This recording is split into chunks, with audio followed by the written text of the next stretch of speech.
Hi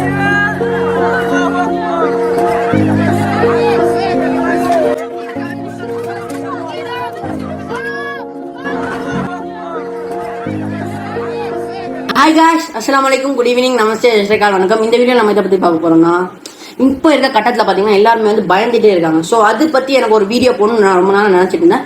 so அதுதான் இந்த video. நம்ம இதில் என்ன பார்க்க போறோம்னா, அதுக்கு முன்னாடி நான் வந்து விவேகானந்தா சொன்ன ஒரு வார்த்தையை மட்டும் சொல்லிக்கிறேன். பயம் என்பது சாவு, வலிமை மட்டும்தான் வாழ்வு என்று சொன்னவர் சுவாமி விவேகானந்தா. மனுஷன் சொல்ல வந்து ரொம்ப ஒரு அற்புதமான படிப்பு. அவனை வந்து எதாலையுமே வந்து அழிக்க முடியாது. இப்ப நீங்க உதாரணத்துக்கு பாத்தீங்கன்னா, ஸ்ரீலங்கால வந்து எத்தனையோ தமிழர்களை வந்து கொன்னு குவிச்சாங்க, ஆர்மி அங்க உள்ள கவர்மெண்ட் எல்லாம் சேர்ந்து. பட் ஒரு இனத்தை அவங்களால அழிக்க முடியல.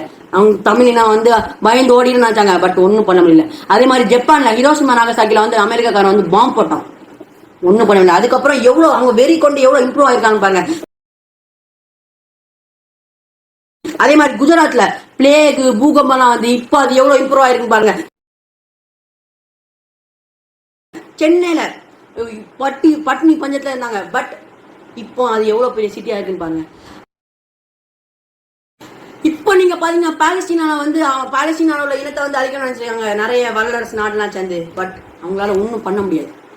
இப்போ அவங்களுக்கு கொஞ்சம் கஷ்டமா இருக்க மாதிரி இருக்கும், பட் அவங்க வென்று வந்துருவாங்க. உணவுப் பொருட்களுடைய லாரிகள் உள்ளே வர வேண்டும் காசாவுக்குள், இல்லை என்றால் இந்த 14,000 குழந்தைகளை காப்பாற்ற முடியாத சூழல் உருவாகிவிடும்.